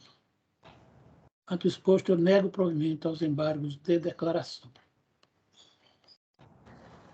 É o meu voto, como voto do desembargador João Batista Moreira. Acompanho Vossa Excelência. Voto do juiz federal Roberto Carlos de Oliveira. Também, senhor presidente, com o relator. Como resultado, a turma, à unanimidade, negou o provimento aos embargos de declaração nos termos do voto do relator. Pelas informações que me passaram, encerraram-se as preferências. Correto, Vanessa? Correto. Eu posso me manifestar? Não cabe sobre o processo que acabamos de julgar? Sim, eu estou para fazer manifestação oral, doutor. Não, mas nós estamos julgando embargos de declaração quando não cabe sustentação oral. Excelência, só um minutinho, o senhor pode me escutar só um minuto, por favor? Pois não, pode falar. Então, esse processo é um processo simples. Foi parcialmente provido, tá, a apelação, julgado certamente pela má prestação da Caixa Econômica, por cartão clonado, onde foram efetuados saques e empréstimos. Ok. Quanto ao saques no valor de R$ 97.000, os autos físicos que foram daqui de Salvador para o tribunal e foram posteriormente digitalizados, só foram verificado a documentação que estava ilegível após o julgamento, o que gerou embargos de declaração, porque o item 9, onde não foi concedido, mesmo verificada a má prestação de serviço, não foi concedido o dano, porque o documento estava ilegível, sendo que os autos físicos todos os documentos estão integralmente legíveis. Todo o processo. Só um minutinho. Doutor, por favor, me escute, por favor, eu já liguei tanto para aí, eu já tentei tanto corrigir esse erro, por favor, me escute só. Todas essas questões já foram analisadas no meu voto. Mas, doutor, estamos aqui, o doutor Daniel, o doutor João e o doutor Roberto, por justiça, não é verdade? Houve um erro, não digo nem erro, porque foi a digitalização que restou de documento ilegível, enquanto a parte forneceu todos os documentos corretos para análise do processo. E aí, o que decorreu? Decorreu embargos de declaração. A parte me deu um outro extrato, que é o mês, um outro papel, na verdade, do extrato da Caixa Econômica. Tem lá data e hora, não foi juntado outro documento. Então, não é justo... Só quando o juiz sentenciou, ele sentenciou nos autos físicos? Nos autos físicos. E ele examinou essa documentação? Sim, e foi remetido, os autos estão aí, doutor. Eu não posso nem... Ele julgou procedente? Oi? Ele julgou procedente o pedido? Julgou improcedente, mas não porque não tinha documento. Então, doutor Daniel, veja bem. Doutor Daniel, o senhor tem muito mais experiência comigo, e eu tenho certeza que o senhor é um homem justo, assim como o doutor Roberto e o doutor João. Foi um documento legível para o tribunal, onde foi migrado para o PJE e restou ilegível. E justamente por conta desse documento, a autora não vai reaver o seu dinheiro, o valor que foi clonado o cartão através de saques, no valor de R$97 mil. Simplesmente, a prestação do serviço foi verificado o dano material e não foi julgado procedente, porque o documento restou ilegível quando da digitalização, quando foi migrado para o PJE.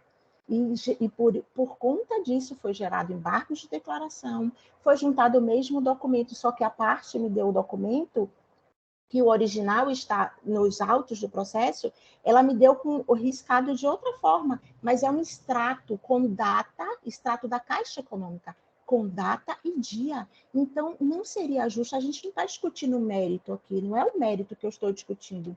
O que estamos discutindo é um documento legível, integral, que foi nos autos físicos, que é o processo para ser julgado, ao momento da migração, uma decisão depois que foi ajuizada a ação, o documento restou ilegível. E, por conta disso, foi julgado improcedente. E foi dito, a prova é da autora, o documento está ilegível. Só que o documento não foi juntado ilegível, doutor. Isso não é justo.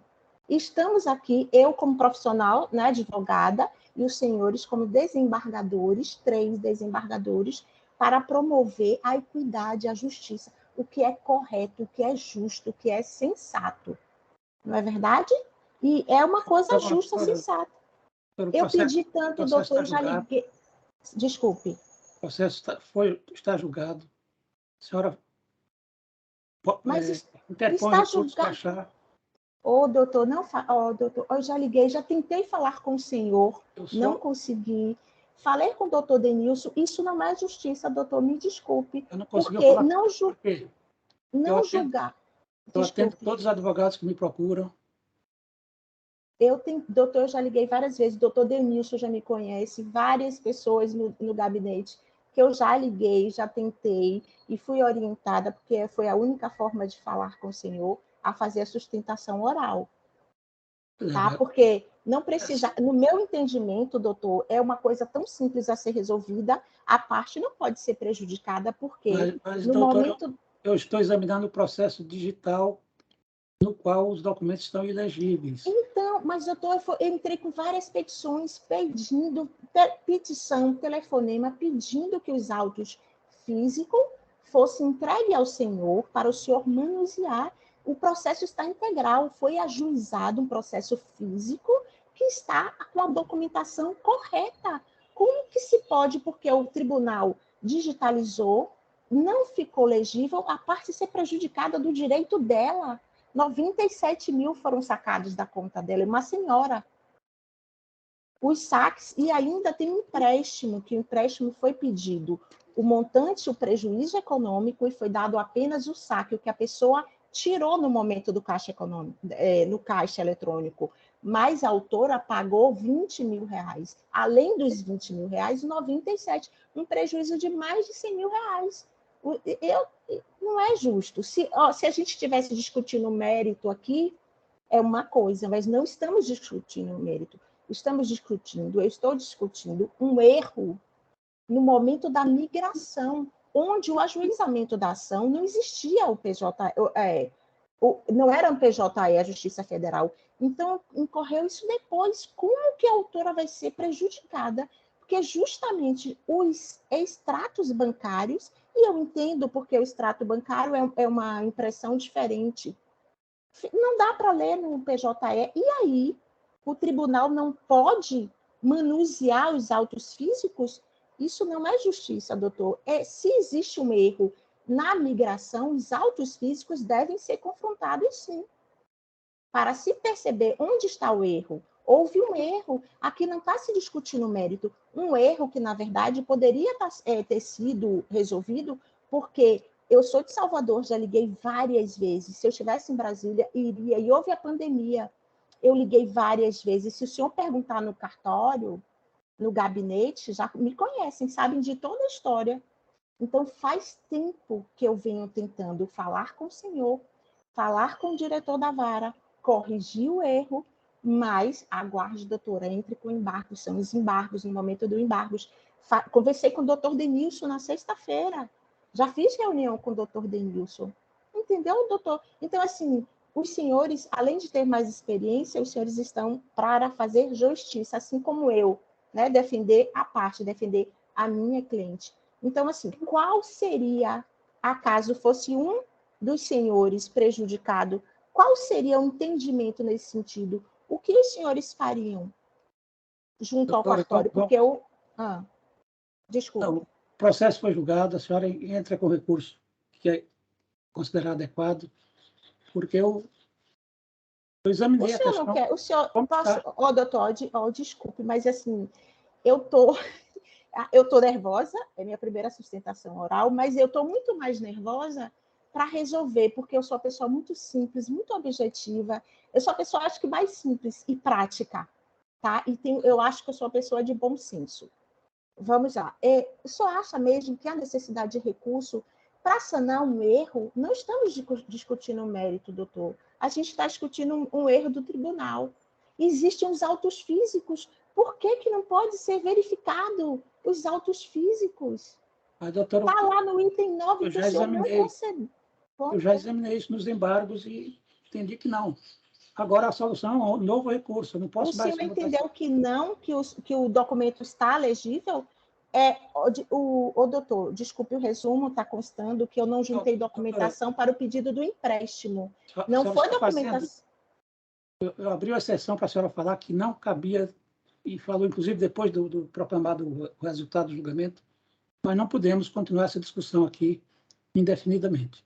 Eu estou disposto a analisar qualquer outro recurso que, porventura, seja cabível para a minha apreciação. O senhor está certo, isso o senhor entende do fundo assim do coração e da sua experiência que o senhor está certo nessa decisão, que essa é a decisão correta, na sua consciência. Se o senhor disser isso para mim agora, eu estou certo, doutor, a minha consciência, a minha experiência e o meu bom senso está dizendo que eu estou correto. O senhor olha para mim, eu não estou perto do senhor, para o senhor olhar nos meus olhos. O senhor diz isso para mim aqui agora, doutora Andréia, eu estou certo, eu estou agindo com bom senso, com equidade, com justiça, doutora, com o princípio do devido processo legal.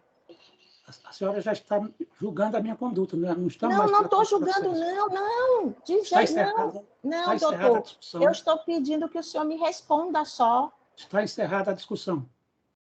O senhor não pode suspender o julgamento para resolver uma demanda que foi um erro do tribunal? Eu já proclamei o resultado. A senhora entra com o recurso que achar cabível. Tem certeza disso, doutor? É essa a decisão do senhor, não é essa? Eu não estou aqui pedindo para o senhor julgar o mérito. Não é o mérito já foi julgado e foi parcialmente procedente. Foi dado provimento à apelação.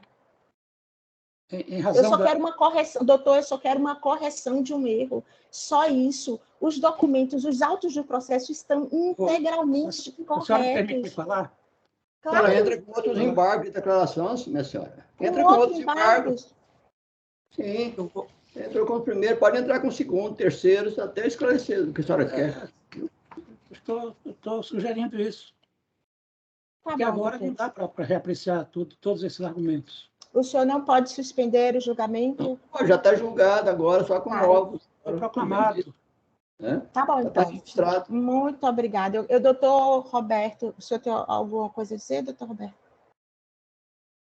Doutora, o processo já foi julgado, a senhora está sendo deselegante com essa... Não, desculpe. Eu não Entra sou com uma novos pessoa embargos, nós vamos deselegante. examinar com toda Eu não, cautela. desculpe, eu não sou uma pessoa deselegante, eu sou uma pessoa muito tranquila, muito educada, de verdade. Peço mil desculpas ao senhor, se o senhor está percebendo, entendendo assim. Não sou mesmo. Eu sou uma advogada. E entre com novos embargos. Pronto. Escreva o que a senhora está falando e entre com novos embargos. Tá, eu só estou querendo fazer o meu trabalho correto. E, nesse momento, o meu trabalho correto é esclarecer todos os pontos e tentar, até o final, a correção do erro. Nós estamos fazendo o nosso aqui. Tá bom, então. Obrigada. Boa tarde. Boa tarde.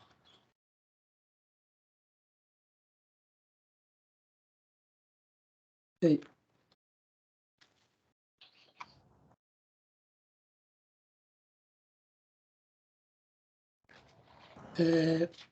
Encerradas as referências, eu não tenho nenhuma observação quanto aos processos relativos do desembargador João Batista. Mas também não tem relação às Vossa Excelência, só tem um voto vista da sessão passada. Vamos então ao voto vista primeiro. Vossa Excelência já podem ter, talvez tenham lido, né? Não sei se o doutor Roberto Carlos já leu, ele participou do julgamento. Eu recebi agora, já próximo à abertura da sessão, não li, mas se for... Estou divergindo do voto do relator, Data Vênia. O doutor Roberto Carlos aqui é o terceiro a votar, já leu, então não há necessidade. Fazer nova leitura, imagino. Da minha parte, não há necessidade da leitura, senhor presidente. Aquela questão de ação regressiva do INSS. Ação regressiva desse trabalho. Não há necessidade de ler o voto. Eu vou procurar ler depois, já que é divergente em relação ao meu, mas para a proclamação do resultado não há. Não tem pedido do advogado presente, né? Eu não.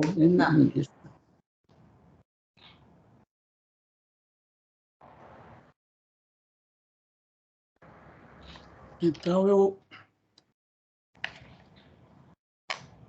só que eu estou sem a certidão aqui. O senhor quer que eu leia para o senhor? Quero, por favor. Após o voto do relator, dando parcial provimento à apelação, pediu vista o excelentíssimo senhor desembargador federal João Batista Moreira. Aguardo o juiz federal Roberto Carlos de Oliveira. Então, colho o voto do doutor Roberto Carlos. Senhor presidente, eu vou pedir vênia a Vossa Excelência para acompanhar a divergência. Estou mais convencido da posição do eminente doutor João Batista no caso. Então, proclamo o resultado, prosseguindo no julgamento após o voto vista do desembargador federal João Batista Moreira, que foi acompanhado pelo juiz federal Roberto Carlos de Oliveira. A turma, por maioria, negou provimento à apelação. Nos termos do voto do desembargador federal João Batista Moreira, vencido o relator. Em razão do resultado não unânime, o julgamento prosseguirá em turma com quórum ampliado, nos termos do artigo 942 do Código de Processo Civil. Este foi na apelação 00011327, dígito 08-2016, 401-3507, Goiás. Não, excelência, aqui está com outro número. Aqui, pelo menos, o voto visto que eu recebi, eu não sei se é o 000-1327-08-2016. É esse? Esse eu li. O senhor desculpa, então. Mil perdões. INSS Maria Divina Martins Barroso. Isso. Eu entendi errado, então. O senhor me desculpe. Então, está proclamado. E eu tenho uma divergência no caso do Dr. Roberto Carlos. É o item 52 da sinopse.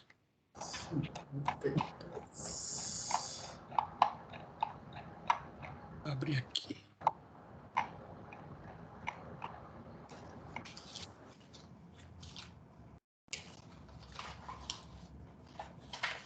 Ah, tá. Como eu voto depois do Roberto Carlos, eu vou logo proferir meu voto divergente. Trata-se aqui de agravo interno, depois de decisão que indeferiu o pedido de antecipação dos efeitos da tutela recursal, objetivando a imediata efetuação de matrícula no curso de reciclagem de vigilante, promovido pelo Departamento de Polícia Federal. Eu divido pelo seguinte: de acordo com o artigo 94 do Código Penal, a reabilitação poderá ser requerida decorridos 2 anos do dia em que for extinta, de qualquer modo, a pena ou terminar sua execução, computando-se o período de prova de suspensão e o de livramento condicional, se não sobrevier revogação. E o artigo 93, o mesmo Código Penal, dispõe que a revogação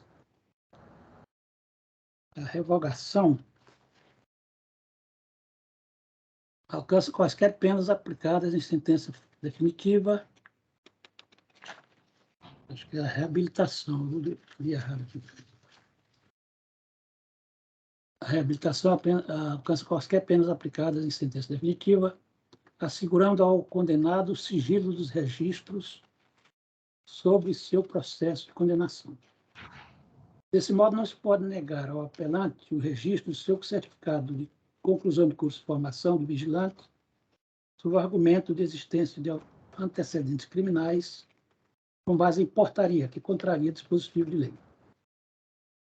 Entre o exposto, eu dou provimento ao agravo interno para deferir o pedido de antecipação da tutela recursal e, em consequência, autorizar a matrícula do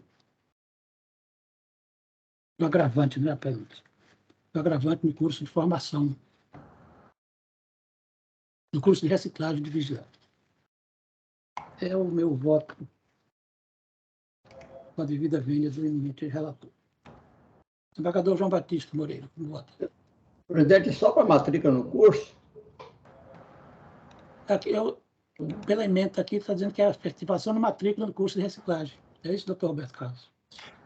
Sim, é isso.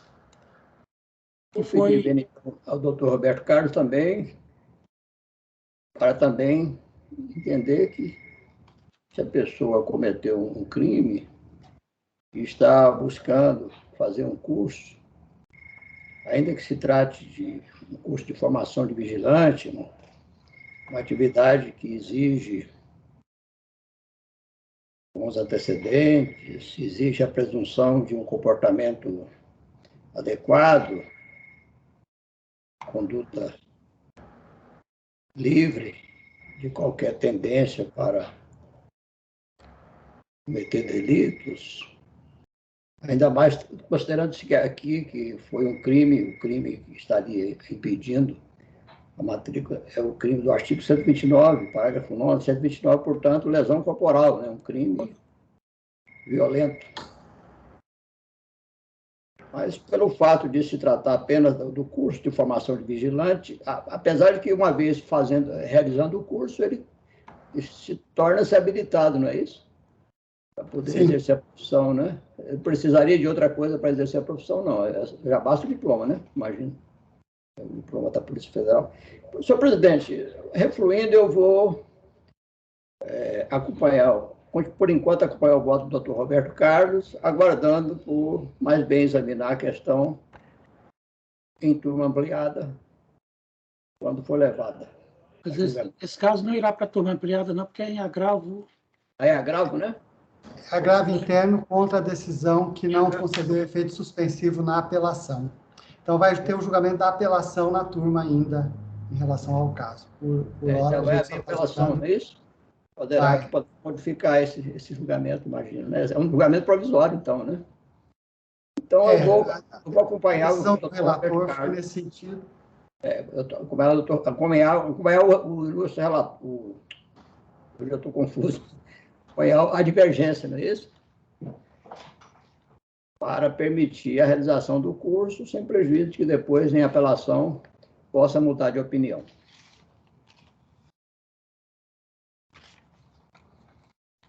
Então, no agravo interno, no agravo de instrumento 100, 70, 74, de 88, 2021, 4010000, a turma, por maioria,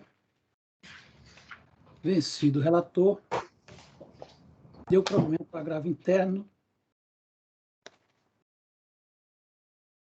para deferir o pedido de antecipação da tutela recursal nos termos do voto divergente do desembargador federal Daniel Paes Ribeiro, que lavrará o acordo.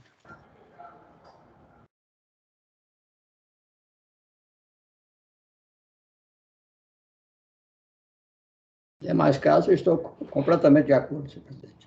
Também não tenho mais nenhuma divergência. Da mesma forma, senhor presidente, nenhuma divergência.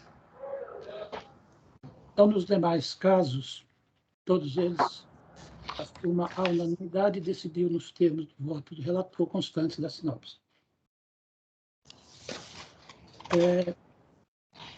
Eu gostaria antes de encerrar, falar sobre a sessão da próxima semana. Dia 18 é a posse da nova administração do tribunal. E essas nossas sessões a gente sabe quando começa, mas não sabe quando termina. Verdade. Eu não sei, eu não vi ainda nem o horário da posse. Alguém está sabendo? Acho que são 17 horas, excelente. 17 horas. Isso. 17. 17 horas dá para a gente realizar a sessão, sim. De qualquer forma, dá para suspender, né, senhor presidente? Se for necessário, suspende-se com 1 hora de antecedência. Doutor Daniel, assim, só a título de informação, eu vou tentar passar o mais rápido possível, porque ainda não tem nenhuma sustentação oral ainda solicitada. Acho que não, aliás, tem 2, que eles trocaram a data, então, assim, por enquanto, nós teríamos apenas 2 sustentações orais. Aí eu vou tentar, assim que for chegando, eu vou tentar passando para Vossas Excelências, para ir facilitando até, né, essa troca de informação e de preparo, né, para a gente tentar reduzir o tempo. Não sei se o senhor acha que é interessante. Sim, sim. E a sessão de amanhã também eu queria lembrar para o senhor. Amanhã temos a ampliada. Isso. O doutor Prudente não vai participar, já avisou desde a semana passada.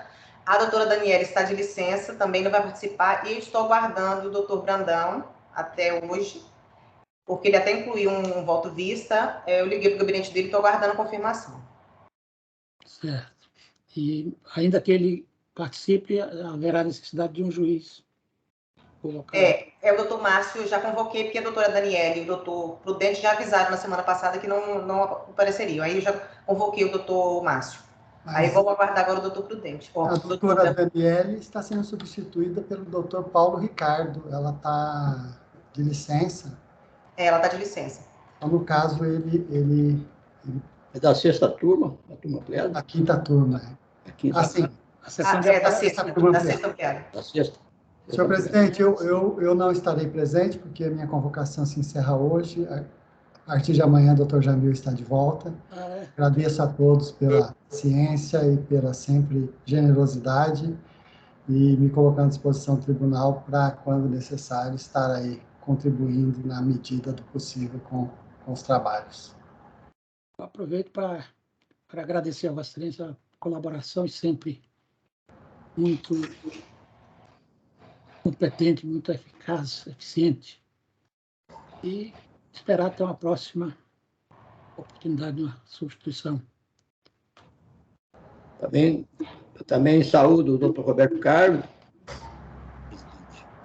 agradecendo a sua participação eficiente, como sempre, esperando, em breve, ter outra vez aqui. Estou com uma dificuldade aqui, porque havia convocado o doutor Glaucio Maciel, que está sendo convocado para a corregedoria. Tenho uma conversa anterior, antes do doutor Glaucio, com relação ao doutor Marcelo Bernardes, que estava interessado, uma vez saindo da direção do foro do DF, em ser convocado em seguida, mas parece que há uma pretensão do Marcos Augusto também, em relação ao Marcelo Bernardes. Se não for o doutor Marcelo Albernaz, se for do interesse do doutor Roberto Carlos, ele será o convidado para me substituir a partir do dia 9 de junho. Vamos aguardar só essa questão em relação ao doutor Marcelo Albernaz, que está um pouco já é anterior e está indefinida. Fico à disposição de Vossa Excelência. Obrigado. Então, nada mais havendo, declaro encerrada a sessão. Boa tarde a todos e até amanhã. Boa tarde a todos. Um abraço, doutor Ronaldo. Um abraço, Vanessa. Tudo de bom para todos. Boa tarde a todos, excelências. Até amanhã. Amanhã.